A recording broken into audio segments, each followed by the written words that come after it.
Hey there, Griff Hamlin here from Blues Guitar Unleashed. Welcome. Thanks for joining me in today's video. We have a lick from box 5. Now, we've done boxes 1, 2, 3, 4, and now 5, and then we'll put them all together into a solo. And this lick actually shows off a technique I call a tweedly. It also actually, at the very end, dips back into box 4. So this is actually a really good example of how to get from one box to another. And this is just one of many different kinds of devices that you can use, but nonetheless, it's an important thing to understand and to know how to do. So the first thing we got to talk about is what is box 5. Now, I'm going to play it way up on the high squeaky frets. Okay, we've had root, this is all in the key of A, blues in A, C, D, E, now G. So 15, 17, 15, 17, 14, 17, 14, 17, 15, 17, 15, 17. It's a very symmetrical box, okay? You may have trouble, you may not have those frets. You can bring it down an octave, 3, 5, 3, 5, 2, 5, 2, 5, 3, 5, 3, 5. That's totally fine. You'll notice that it then runs into box 1. It does that up here too.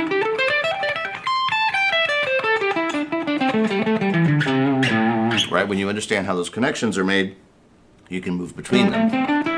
We have the flatted 7, the root, the flatted 3rd, the 4th, the 5th, the flatted 5th if we want to add it, the 5th, the flatted 7th, the root, the 3rd, the 4th, the flatted 5th if we want to add the blue note, the 5th, the flatted 7, and the root.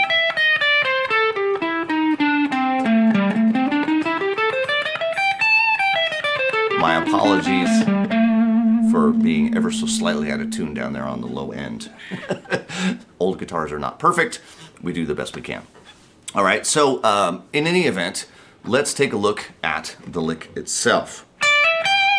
Okay, so we're going to start out on the 4, hammering onto the 5 and going up to the flatted 7. And this is again a pickup.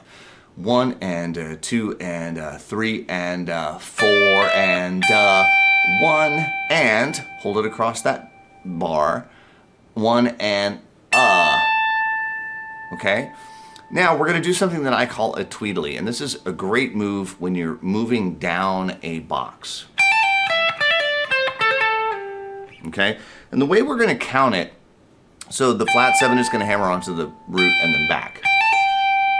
Okay? What I would suggest that you count it as 2 and I know that's not how it's written. For if you happen to be able to read that notation, I know that's not how it's written. And as you get this more up to speed, what's written is closer to how you'll actually play it. But for counting it and for learning purposes, do it as 2 and 3 and Notice it's the exact same move, just on a different string.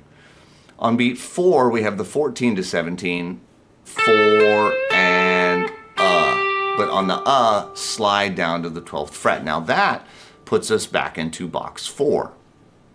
Okay, and we're going to end with that 14th fret root and the 13th fret. That's going to be 1 and we're going to end with that flatted 3rd. Now you'll notice I will kind of squeeze that last note if the chord that I'm playing over right now is the 1 chord.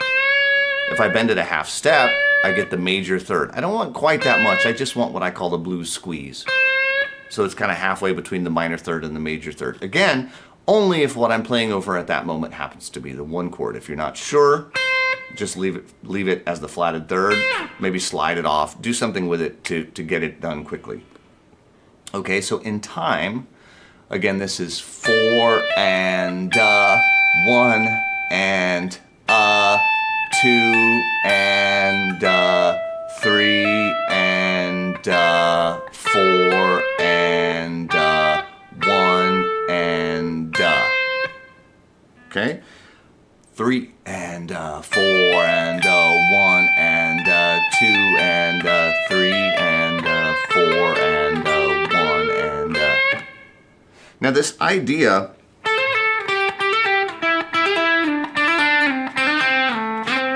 I can do that, you know, anywhere I want.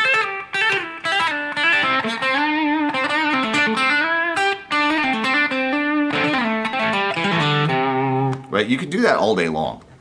You've undoubtedly heard various blues players use that trick to get from, you know, one box to another. If they find themselves way up here, it works great. Same thing for working your way down a box. Right, so it's a great device to have under your belt. Let's play it one more time a little quicker. 1, 2, 3, and 4, and a 1, and a 2, and a 3, and a 4, and a 1, and a 2. So when you're learning, when you're memorizing stuff like that, pay attention to the pattern. Okay, particularly on these descending. I'm not memorizing 15, 17, 15. I'm not memorizing notes. I'm not memorizing numbers. I'm not memorizing scale degrees. I'm not memorizing anything. I'm walking my way down a pattern. That is the easiest kind of thing for me to memorize because I'm just walking down a pattern, the top 3 strings. And I don't know what the notes are. I don't really care what most of the, I'll say, behind the scenes information is. Now, granted, yeah, I do know. Okay, I've been doing this a really, really long time. But when I was learning, and I was learning those kinds of patterns and those kinds of licks, I didn't care. I happen to know now, and that's great, but it hasn't really changed much. Okay, it hasn't affected how I would play because I now know what those scale degrees are and what those note names are. It's really not that important. Playing licks like that, you know how it's going to sound going in. You know it's going to work. You don't have to micromanage it, for lack of a better word. Okay, so again, you want to get it memorized. You want to get to where you can count it out loud, play it at a comfortable pace, and then let's play it with the jam track so you can hear what it sounds like. 1, 2, 3, 4, and a 1, and a 2, and a 3, and a 4, and a 1, and a 2. 1, 2, 3, and a 4, and a 1, and a 2, and a 3, and a 4, and a 1, and a 2. 1, 2, 3.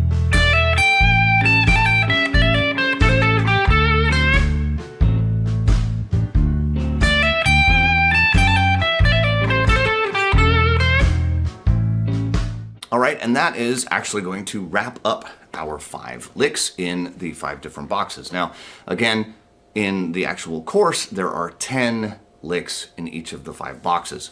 One thing that I do that's very unique in this course is something that I call trading, and I would encourage you to take advantage of this if you happen to have the course. Being able to, you know, as you get these licks memorized, trading them with me on video is a very, very effective way to learn, and I hope you will take advantage of that. Now, if you're just going through these preview videos here, I'll say, and you've been keeping up and learning all the 5 licks, the next video that I'm going to have for you is a solo with all of these put together. So, if you got a little catch up to do, that's okay. Take your time. It's no big deal. But do take the time to learn all 5 of these licks. They all have something unique, aside from the fact that, yes, they come from, you know, boxes that you may not be comfortable with. They have unique things like the blues turn, like the tweedlies, like the, you know, mechanism for working your way down from one box to the next. Those kinds of mechanisms can work across all boxes, all strings. Okay, any of those ideas that you hear and you're like, wow, I love that, I'd like to expand on that, you absolutely can, okay? So I hope you'll do that. As always, if you have guitar playing friends you think would dig the video, I hope you will share it with them. I'm Griff Hamlin from Blues Guitar Unleashed. I hope you will join me again for a video where we're going to put all of these together again into a solo that you can play along with. I'll leave links near this video for the course, of course, downloads, all the stuff that you might need. I'll try to leave it somewhere near this video. All right, take care. I'll talk to you soon. Bye-bye.